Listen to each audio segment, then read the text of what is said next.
Welcome to this week's episode of Life Proof. I'm your host Ikra, and today I'm joined with Max and Emily. Would you like to introduce yourself? So, what you do and what you're currently doing. Cool. Emily, do you want to go first? No, after you, I insist. All right. Okay. So I'm Max. I'm a graphic designer, and I'm working for Life Proof. I do some of the social media stuff.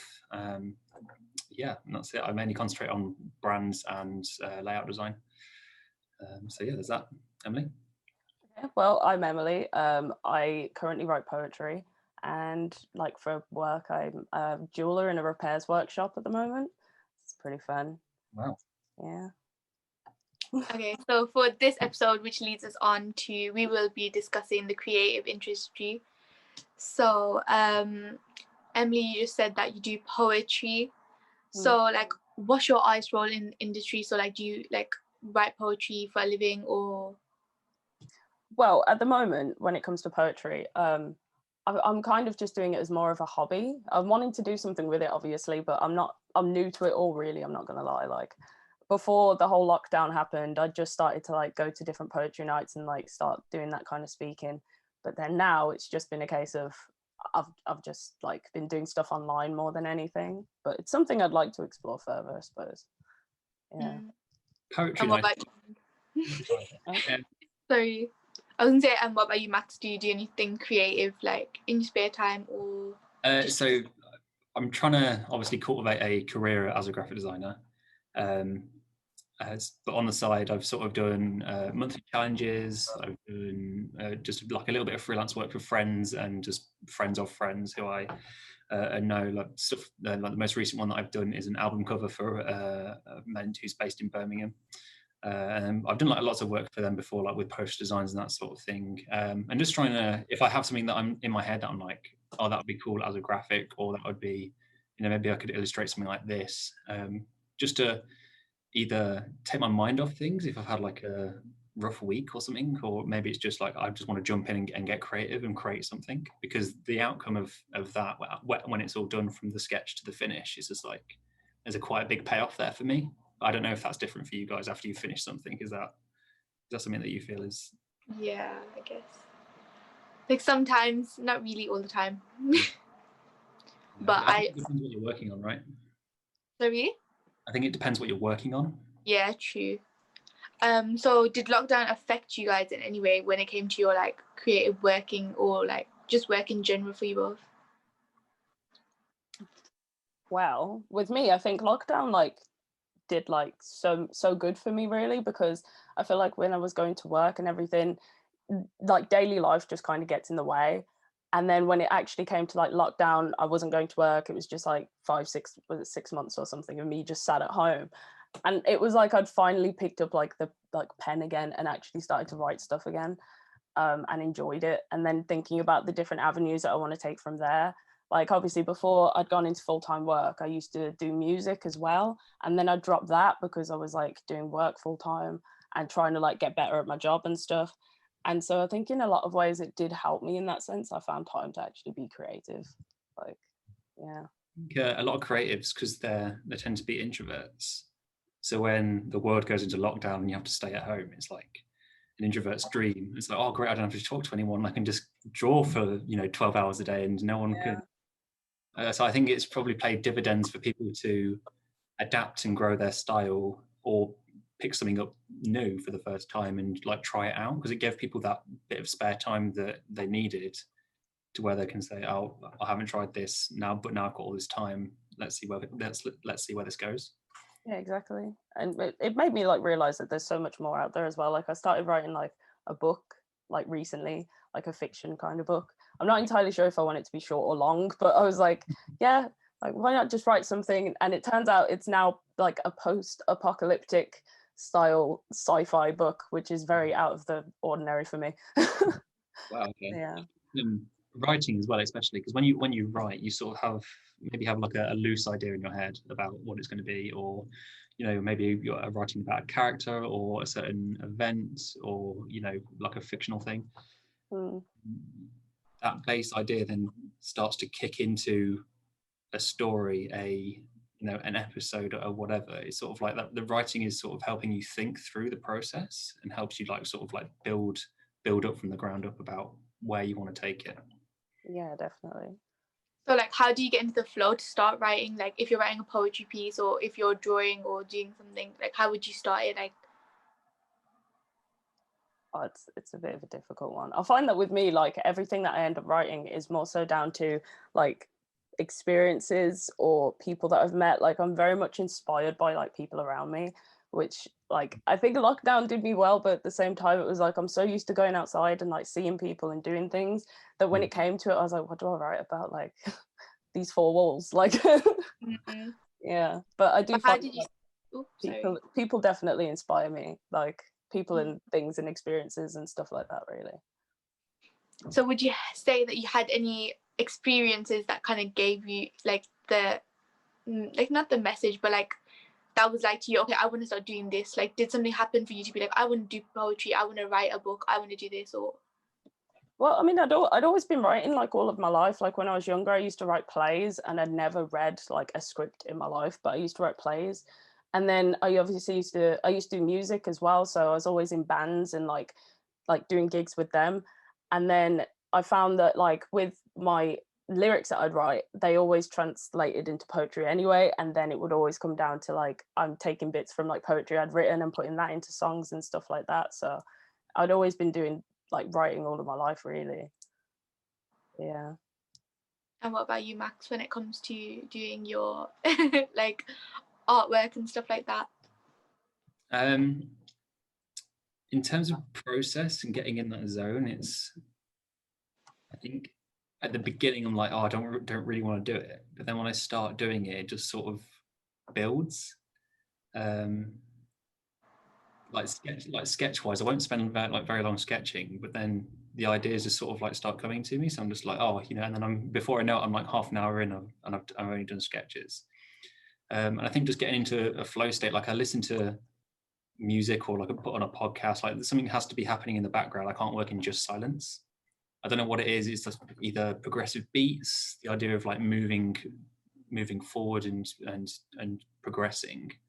For me, is sort of like it really helps me sort of get in the zone and concentrate.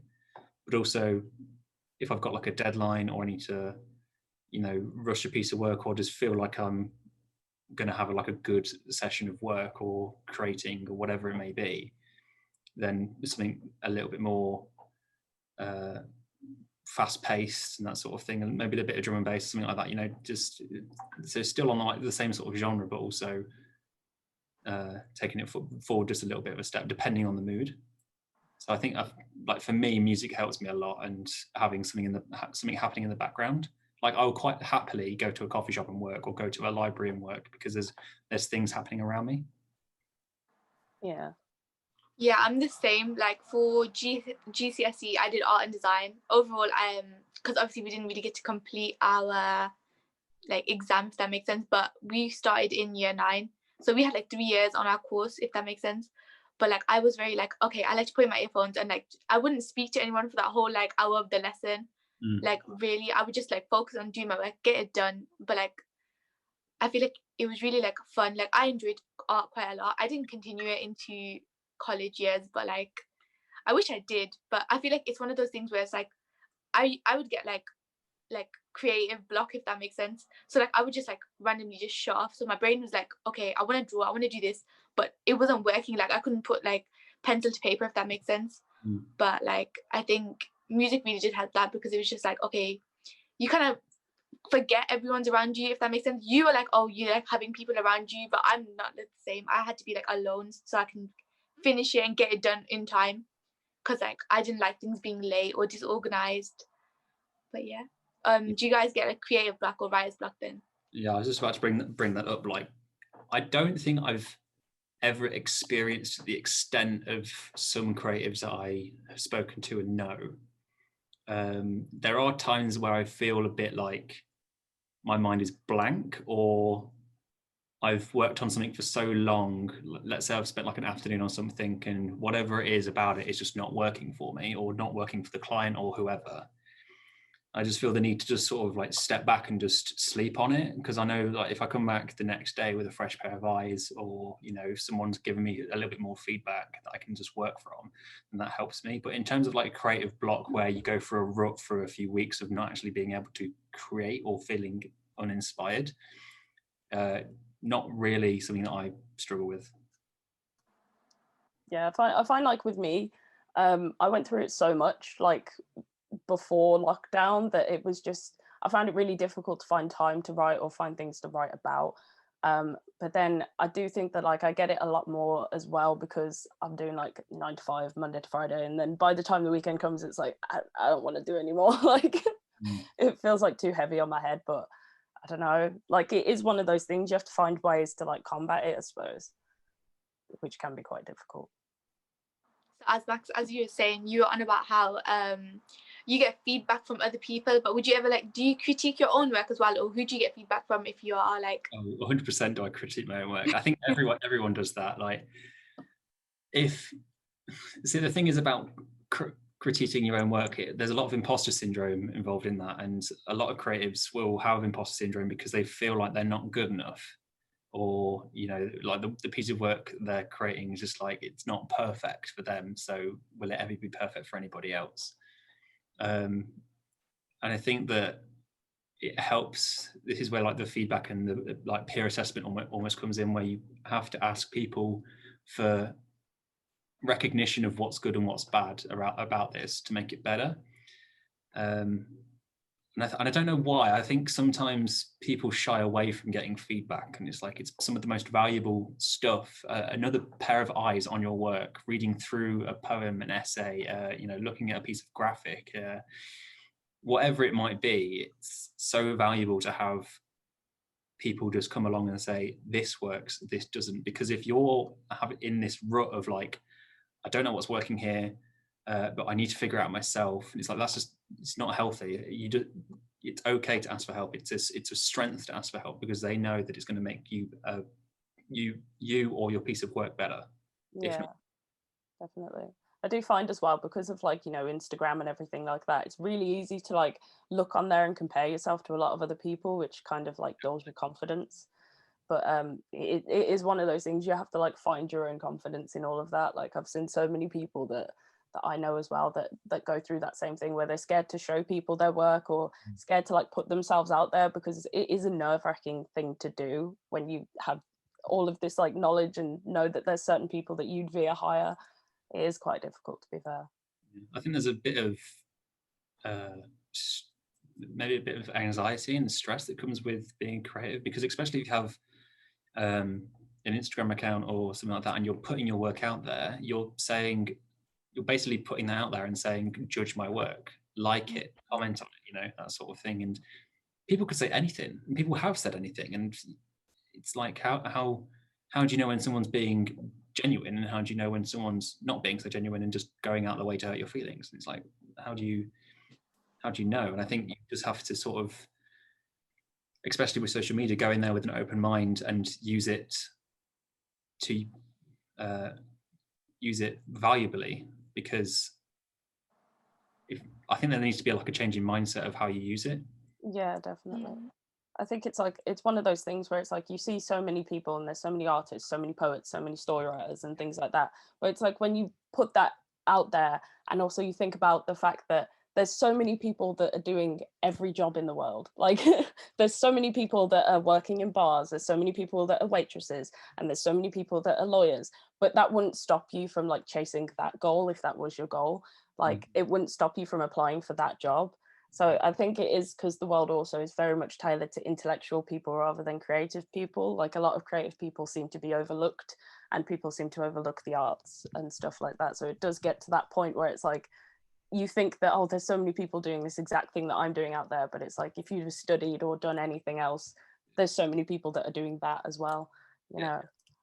Yeah. Sort of like an aim to make yourself unique, even though there's a lot of other people around you that are doing the same or similar things. Exactly. I feel like the creative industry gets looked down quite a lot, like especially if it's jobs. Like if you say to your mom, oh, like I want to be an artist, she's just gonna be like, she's just probably just gonna laugh at you and be like, there's no money in art, if that makes sense, but there is ways in to make money through art, through whatever like you find comfortable with, because not everyone's like a mathematician. It's easier for people to like draw and stuff like that rather than like write. Like it's just things that people have different like interests, and why would you continue doing something you don't like or you're not good at for what? Like just you should just make yourself happy if it makes you happy. Like if doing your artwork expresses who you are, then continue it.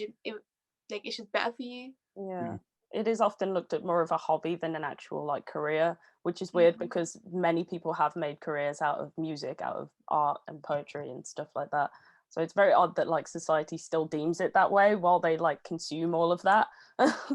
Definitely doesn't help when the Chancellor says that people in the creative industry and the art industry should consider retraining, and it's like, I'm sorry, like, and then literally everybody in the music industry just uproared, and I was like, yes. Yeah, it's one of them where it's like they're sitting down consuming the same thing that you're putting out, but then they'll tell you that that's not a real job, and it's like, but like, why isn't it? Why do you see this as more of a hobby? Like, why do I have to like retrain? It doesn't make sense. I'm imagining that you guys have seen like the creative campaign that went along with that.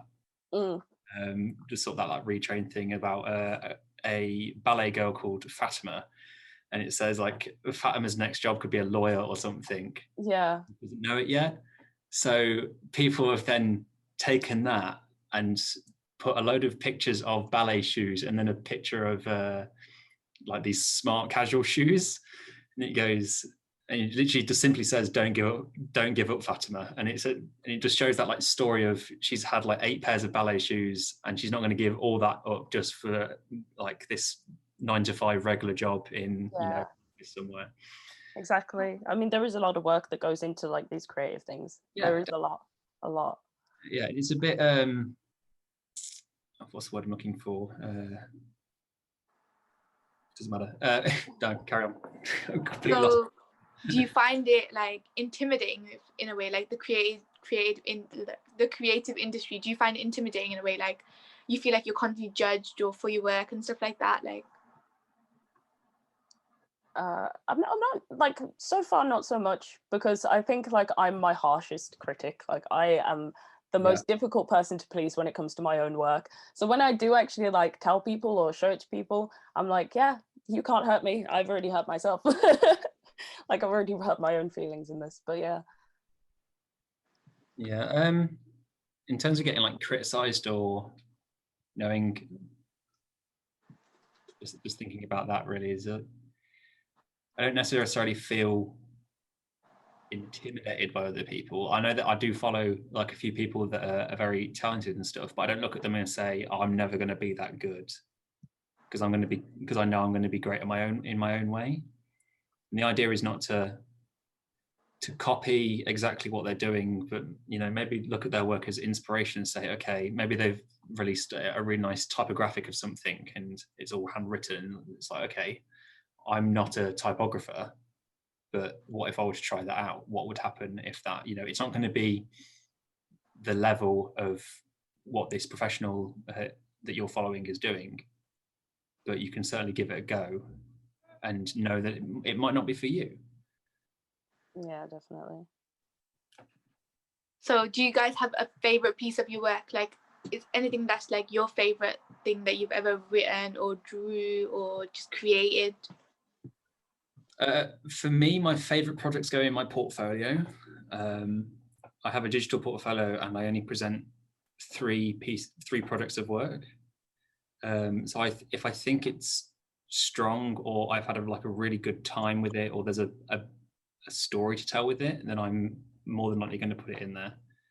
So yeah, I don't know about you, Emily. Well, I mean, with me, I don't necessarily have like a favorite, I wouldn't say, because I think they're all unique in their own way. So like a lot of the stuff that like I do quite like and relate to, I'll usually put them on my Instagram, or I'll show people, that kind of thing. I'm not necessarily like, I don't know, I don't have favorites really. So does your poetry have like a theme in it, like anything hidden messages, like why is in there, or does it just have like a strong meaning, or is it personal to you? Or I think a lot of it, yeah, is down to like how other people would interpret it, really, because I write it in such a way like where I'd written one, and for me it was about like, I don't know, just like questioning existence or something. I can't remember. And my friend turned around and he says like, oh, it's about like not liking where you're working and stuff like that. And I was just like, wow, like that says a lot about you. You know what I mean? Like, so it's more so down to interpretation, really. Yeah, I think we see that now, especially in poetry, creative writing, and also like expressionist art and that sort of thing. If you go to a gallery or something like that, it's a lot of artworks and a lot of writing processes are open to interpretation, and it's almost like the artist, the creative who created those things is sort of opening the door and just saying, you know, what does this mean to you? I think that's a lot of like modern art and that sort of thing. Like people don't understand modern art, but it's like, but what does it mean to you? If it doesn't mean anything to you, then you probably shouldn't be looking at it. Like it's a different ball game on how you interpret things and what it means to the individual. Because you might be standing next to one person who's singing one thing, like you've just mentioned. So yeah, exactly. It is always best to just leave it up to people, and they'll decide what that they take from it, really. Yeah. So what's the best experience you've had in the creative industry for you both then? Best experience. Okay. Yeah, I got something. Final year of uni. I've got two things actually. I put them quite close to each other. Yeah, final year of uni, we do a degree show. Most unis, especially creative courses, they do a degree show where you present your work. It's normally in an exhibition sort of style space. I went to Worcester University and they had a place called the Art House, which had just opened, which is this awesome, huge gallery space for illustration, fine art students. There's loads of printing presses down there. There's 3D printers, screen printing services, like computers that you can go on, completely like large open spaces for you to like work on large big pieces or just sit in a corner and just, you know, just work around a computer. And for that degree show, I sort of took a lead role in putting it all together, which meant talking to the illustration guys, meant talking to the fine art guys, meant talking to people that work at the university and speaking about the logistics of how things are going to work, how things are going to be built, what materials we're going to need. Not necessarily creating stuff for it, because that was down to the graphic design team, which were sort of like broken off into little different teams. So there was like signage, there was marketing, there was wayfinding and that sort of thing.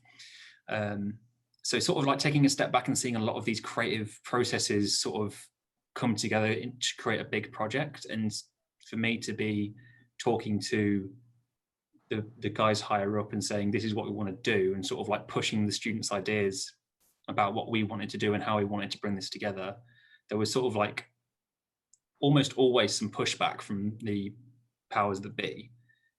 But it's like you find that that middle ground of where you both agree on stuff, and the payoff on that degree show night where we'd been working on the thing, building it the whole week, like painting, putting up people's work, putting up shelves, getting wayfinding, talking to people, emailing, putting the website together, all of these different things just coming together. And in the one night, like seeing all those people and having my friends there, people's family there, and they're bringing their family, they're bringing their younger kids because they look up to them. You know, it was like a huge payoff seeing all that work come together for this one night. And it was like, wow, I've worked my ass off for 6 months for this singular night. Like that for me is one of the best experiences I've ever had, because it taught me so much about team building, about leadership, coordination, even design, because sometimes people would ask me for certain for feedback and that sort of thing, and getting stuff together, and just this huge project that coming together. And it's very rare that, unless you're working in like a design agency where you turn over huge projects, you know, every year, I think that's quite a rare occasion that actually happens. Yeah, sounds good. Sorry, I riffed then. Sorry. But you can tell how much it means to me because I spoke about it like so passionately, and it's up so much because I think about that time so fondly.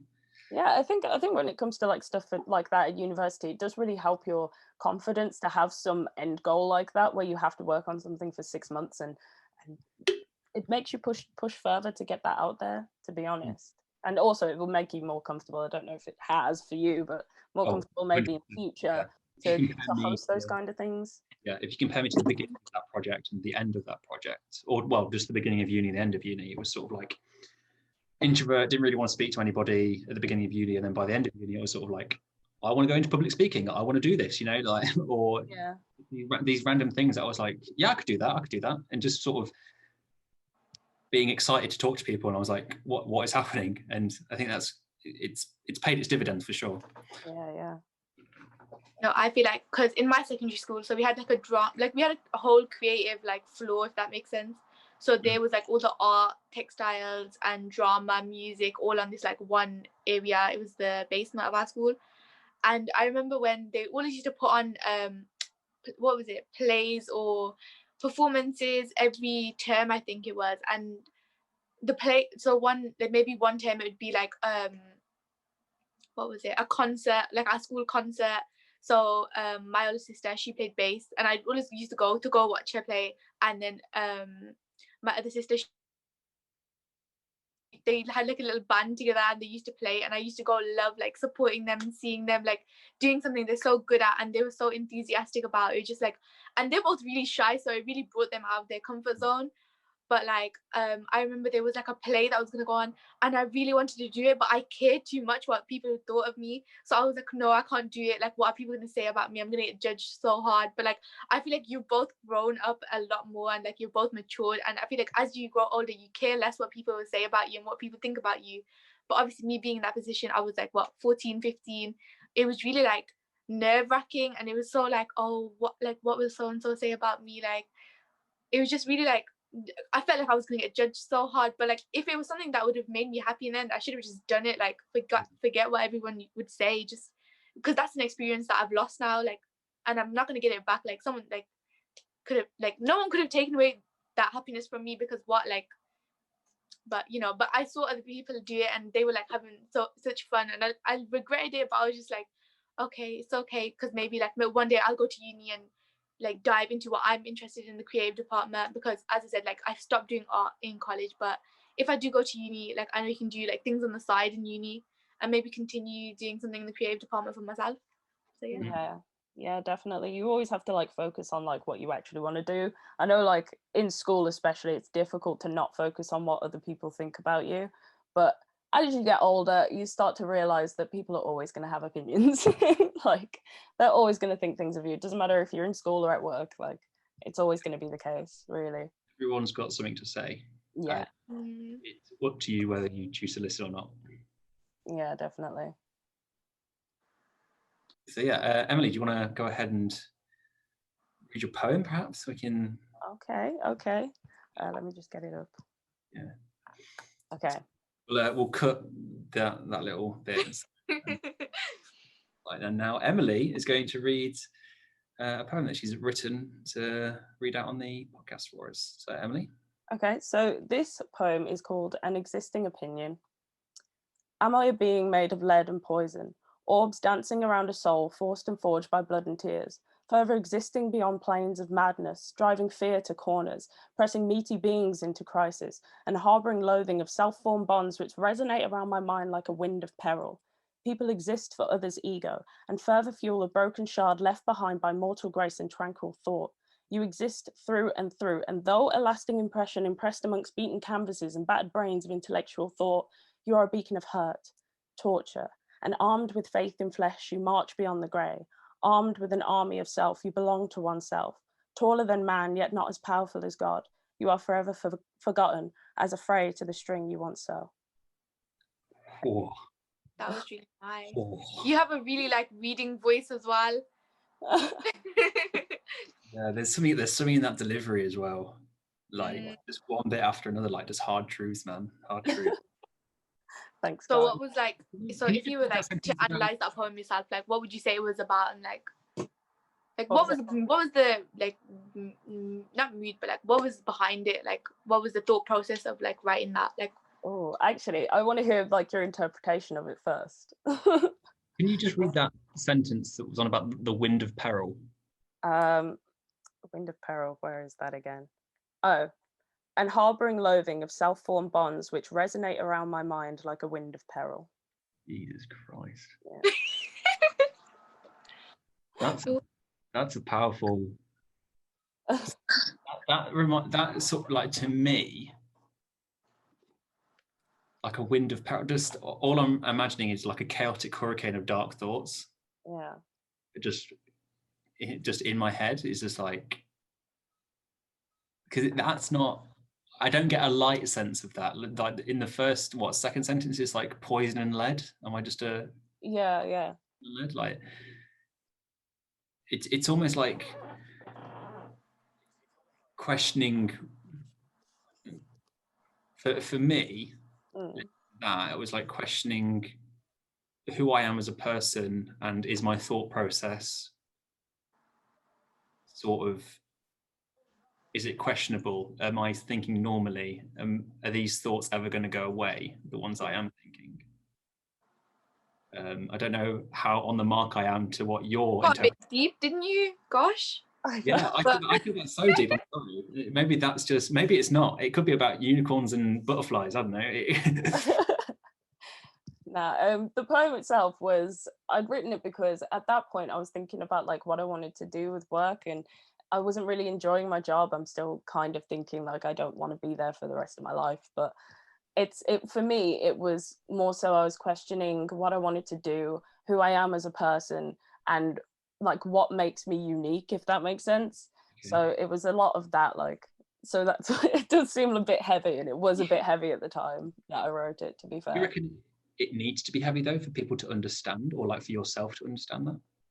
I think with a lot of the things that I do end up writing about, it does usually like encompass that heavy language, because I find that when it comes to it, life isn't all like rainbows and happiness. Like there's a lot of stuff in life that has to be like, you have to like talk about the bad, and you have to put that into words that sometimes aren't comfortable, if that makes sense. So would you say like it was low-key like an escape method, if that makes sense, for everything that was going on in that time?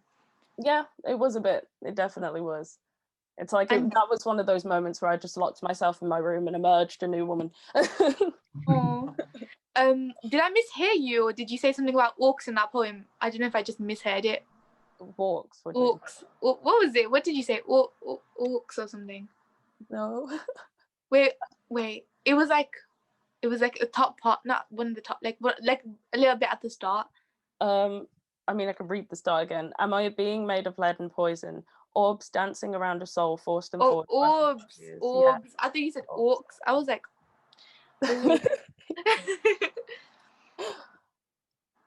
oh, that was really nice. Oh, thanks, guys. How long does? I mean, I guess this is subjective depending on how long the poem needs to be or wants to be. So, like, how long, like for that particular poem, how long did that take? Is that just like a first take thing? Is that like multiple drafts? Like, talk us through your process for that. Well, that one itself was just the first draft. That usually with poetry, a lot of the stuff that I do end up writing is like a one take kind of thing, and then obviously I'll go back and like edit anything that's like misspelled or whatever. But it's usually just like off the cuff, like whatever comes to mind, that kind of stuff. Yeah. So, would you want your sorry? So like if it's off the cuff, if let's say you're, I don't know, on the bus somewhere, or you're in a car journey, if something comes to your head, do you have a notepad to write stuff down with, or illustrate an idea, or is it like, will it stay in your head, or do you have to physically write it down then and there? Usually I just like tap it into the notes on my phone. Or like if I'm at a place where like at work I'm not allowed my phone with me, I'll just write it down on like a post-it note or something, and then take it out and put that into my phone and stuff like that. So a lot of the times, like, I should really carry a notebook with me, but the notes app is just too handy, so I just do it that way. Right, I think like with phones nowadays, we're all carrying everything that we could possibly need in a pocket and the size of a post-it note. So yeah, they're very convenient things. I had a question. One second, sorry. I was gonna say, would you both want your platforms to grow? Like, would you want your platforms to grow? In terms of Instagram, I've got just under 200 followers, and I've been like that for a while, and I don't have a positive mindset for social media. I think less time on social media is great, and I think that if I don't want to delete it because I've had it for so long, and I'm started to use social media in such a way where it's valuable to me, and also I'm limiting my time on it as well. Career, I want myself to grow, of course, but in terms of like following and the likes, comments, shares that I get, I'm just like, whatever. I'm literally just so far past that point now where I'm just like, as long as I'm developing myself, people on Instagram don't really need to see that. Like, they'll see. I don't even really post to Instagram that much anyway. So when I'm posting stuff, it's like, oh, here's some work I did this for this client, or here's a logo for a fictitious brand that I created. Hope you like it. And if I get like some feedback back, then that's great. But again, I'm not gonna expect so many likes. I'm not going to expect so many shares. I'm not going to expect anything. If I lower my expectations, then like high standards, low expectations is basically what I sort of live by a little bit. That's such a different mindset from me, because obviously I'm a teenager. Social media basically runs my life. Like, my whole life revolves around social media, if that makes sense.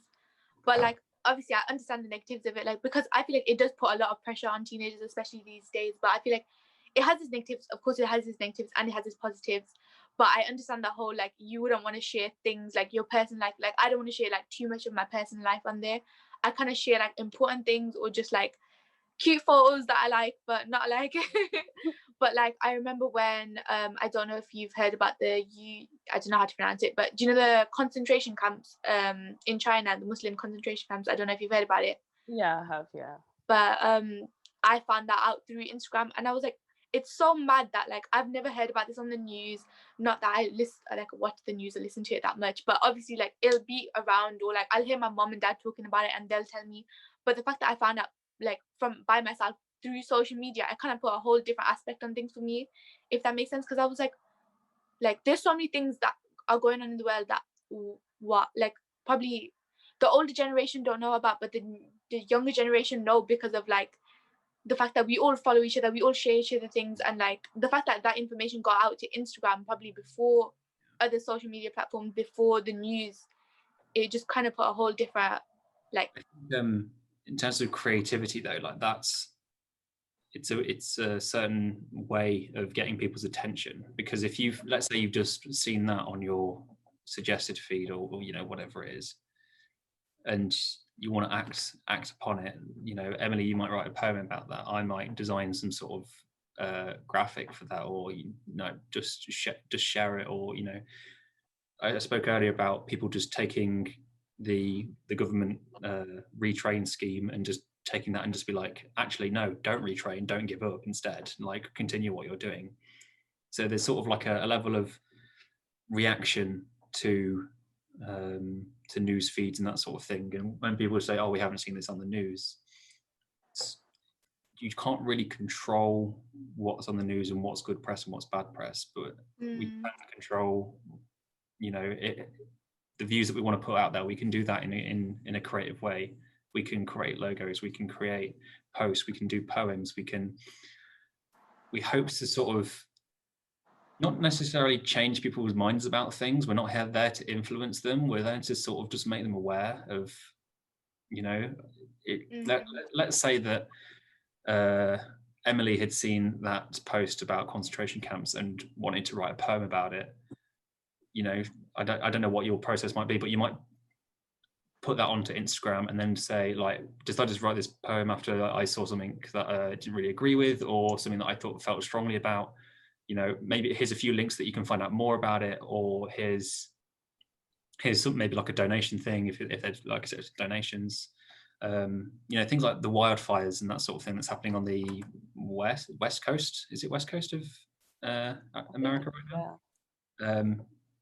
You know, it's like we don't really find out about that through news. We find it out through social media, and using news and social media, sort of like, how do you regulate what's true, what's fake, and how do you know you're getting the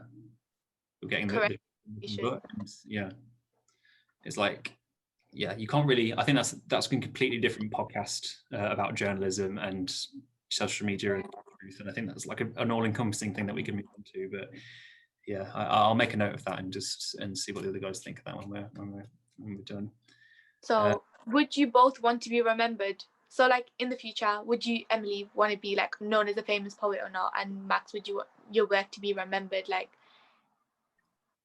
I think so. Like, the way I see it, the more people that see my stuff, the better, really. I think all of my life I've always been like terrified of putting myself out there. Like, even when I used to do music back in the day and I used to be on stage, I was so scared of public speaking that I'd get the drummer to like introduce the band. Like, so everything I do, I'm like always pushing further and further.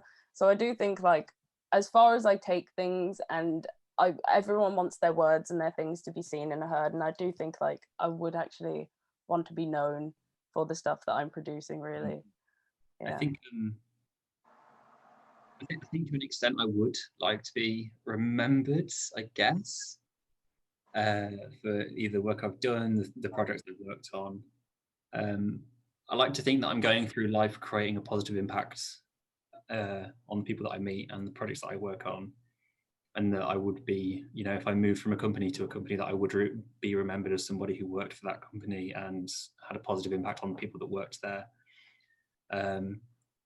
In terms of like, I don't know if you mean in terms of like famously, so like students researching you in a class project or something like that. I don't know if I would want to be that level, because I think with fame does come stress. And but what if it's like hundreds of years and you're dead by then?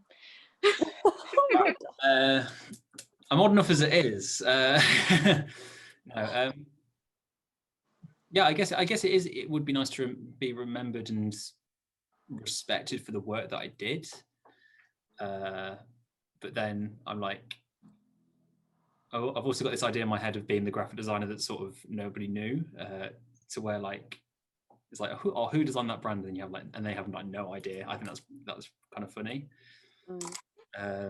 Like football t-shirts, nobody really knows who designs football t-shirts, but they are beautiful pieces of artwork in some respects. So I suppose if you're in the industry, you probably would know who designs certain brand identities or certain apparel, or that sort of thing. So I don't know. I don't know. I honestly don't know how I'd feel if some 18-year-olds or who just started uni just went, hey, I've just come across your work and you're like a big inspiration, and you know you've changed my life, or you know something like that. I honestly don't know how I would react, because I'd just be like, shit, is my work actually that good that you're you know there's better designers out there, right? It's probably what I would say. You self-doubting yourself too much. Self-doubt and imposter syndrome, I think, because it's like, why me? Why remember me of all people? Why, you know, why choose me out of all people to be an inspiration? Yeah, it's a great question. I don't think I've really thought about it that much, hence why my answer's a bit everywhere. But you're in shock by trying to think about the future in that much. What about inspirations, Emily? Do you have other poets that you look up to, writers that you would look up to, authors perhaps? I actually don't, which I think for a lot of people is like really weird to hear, because usually when you're creating something, you always have someone that you look up to. But I don't read any poetry. I've never read any poetry other than like when I was in school and I had to. As for books, I'm not really much of like a reader, really. Like I don't find reading very fun. I'm trying to get better at it this year, like I'm not gonna lie, but I'm struggling. But yeah, I don't really have any inspirations. I think like what keeps me inspired is just like the people around me. Like I said, like I am very much like, I'm kind of like an extroverted introvert, where I'm like, I love being around my friends and being around company, but at the same time I just like being at home and not seeing the world. But no, I don't have any inspirations, really. I think I'm the same in some respects. I don't really look up to people as such. I'm not influenced by them in sort of in like any way at all. But it's like there's a creative I follow called Chris Do, who runs a brand called The Future, and they do tutorials and teach creatives how to be better at what they do and feel comfortable doing it also. And I've watched him do a public speak. I've watched quite a lot of YouTube videos with him involving his creative process and him picking apart work. It's like I'm not inspired by him to be him, if that makes sense. It's like I like what he does, and how can I use what he does in my world to make myself and others around me better, which I guess is basically what inspiration is. But it's never like I need to be exactly like that person. It's like I appreciate what they do. There's like a level of appreciation where it's like I like what they do. Is there a way that I can do what they do in my life? Yes, cool. Let's see if it works, because sometimes it's probably not going to work. Like the way either in the way they work, what they believe in, blah blah blah. And then, like you said as well, Emily, like people around me, especially like university times as well. It's a great time to be around other creatives and other people that have very different outlooks, values, goals, and just take inspiration from them and get feedback from them as well, because they're going to have a way of thinking and a way of looking at things is going to be very different to you. I know a few like videographers, they look at the world very differently than I do.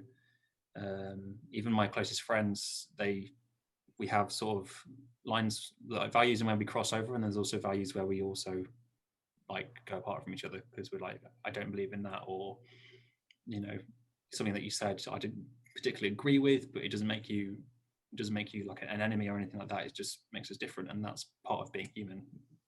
We're all different. Yeah, it's true.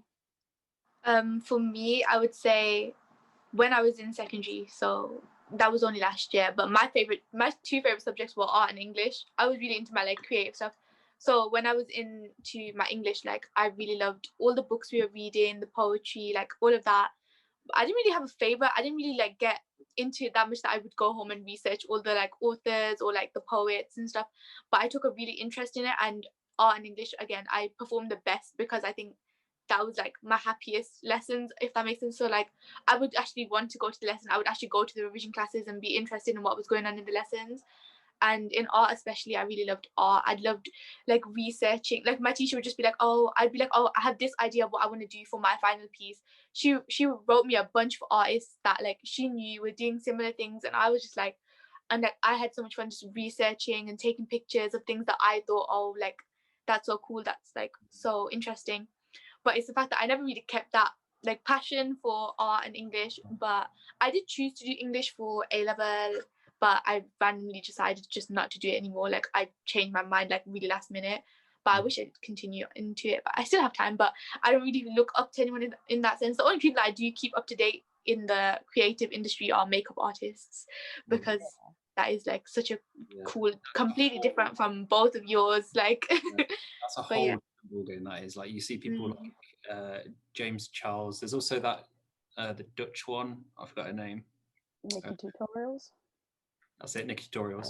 And seeing like the way they work and just like different color palettes and that sort of thing, and you just like, that's a completely different way of working. And like the fact that like, most girls probably do wear makeup, and that's in itself is an art form. And it's like, how do you don't see lads putting on makeup before a night out. It's just not a thing, Well, it's becoming a little bit more of a thing now, but it's just like they're putting like eyeshadow on and making it blend, and it's like you're basically using what I use in Illustrator to make my work look nice, and you're doing it on your face, and it's just mind-blowing to me that just how people function like that. Not because I don't understand it, but it's because I respect it. I love seeing carry on. I love seeing the younger generation, especially like kind of they're not into like the basic kind of things, and they're all like building up their platforms in a way. Like I've seen like makeup artists that are like 14, 15, doing like insane eyeshadow looks, and I'm just like, whoa, I wish I had that kind of talent, like, or like that kind of passion for it. But like they're so good at it, and I'm just like, whoa, it's so time consuming, and like they put in so much effort, and it's just like they're not appreciated enough. But there's like bigger like role models in a way. If people look up to James Charles as a role model, I don't personally, but you know, if we're saying that way, but he's like just getting clout and attention. But when there's like these under like work, like under, like what's it called, underappreciated other makeup artists that are like doing so much more and so much better, and they're just like, you know. I think it'd be interesting But to continue, MD, as you were saying. Sorry. It's all right. I think it'll be interesting to see how, especially like because you brought up young people and how talented they are with, you know, doing their own makeup and that sort of thing, especially at just such a young age. I think it'd be interesting to see how not only that develops, but also how the creative industry develops anyway over the next few years, because obviously there's a lot of talk of artificial intelligence like predicting and making artwork, and then you've got these tools like Canva and these like logo generators and that sort of thing. Like, are they going to be the next thing? Are people, you know, is it going to be always a tangible and manual process of creating, or is it all going to be like we've already seen that it's moved over already moved over to a digital format? You know, you got like when Apple brought out their Apple Pencil, it's just you could take your iPad anywhere and just do amazing pieces of artwork. And now they've just released Adobe Illustrator as well with the launch of Adobe Max this year, and it's like it's crazy because you think, especially innovating on an industry, you don't really think about it or know about it until it's there, and it's like, oh yeah, by the way, you saw this coming like 3 years ago, but nobody knew, and it was like, wow, okay, so now this is the thing. Yeah, the art is like constantly changing, really. It's always like there's always new forms of it. It is always changing when it comes to that. But I remember in school, and I was thinking about when I was in English, I was thinking about who chose that we're doing this piece of work, who chose that we're going to revise this poem, who chose that this is going to be in our GCSE. And I was thinking about how like in 1,000 years, 100 years, if GCSEs are still a thing, like how, like who decides if we're still doing the classics of like Jane Austen poems or whatnot, like who decided, like. But then I was thinking about like just now, like how it could be from like Emily's poem that could be studied in like 100 years, like how mad would that be? Like, yeah, it is weird. It's quite strange to me as well that you have like the classics, and at what point are they going to stop being classics? Like Shakespeare, for example, like at what point is it going to be a case of nobody reads or knows about Shakespeare? Like, you know what I mean? Like things are constantly changing all the time. Yeah, well, I think we have to respect, in terms of creativity and stuff, I think we have to respect where we've come from in order to know where we're going. But like you said, like studying classics and Shakespeare and that sort of thing, it will, when do those, like the books that we're reading at our era now, like I can't really imagine in 15 years time 50 Shades of Grey being a classic, or like any other book that has just gone absolutely mad, or it's interesting to think about that sort of thing, like what happens to the classics that we know now in even 20 years time. Is there going to be much of a change? Is there going to be no change at all? Will they still be considered classics? It's true. Yeah, it's definitely interesting to think about, but I think that when you think about it, you sort of have no idea where it will end, because obviously you're just one person, you don't really have I guess you're just thinking about it and just be like, it would be cool if, what about if, no real, can't really predict that, I don't think. Yeah. Okay. And I think last question, like just putting an end to the podcast now. This is a Sammy thing, but I'm going to steal it just to end it with every podcast. But where do you guys see yourself in 5 years? Oh, I answered this on the other day. I've answered this. It's just a little question, but go on, Emily. You can answer first if you'd like to.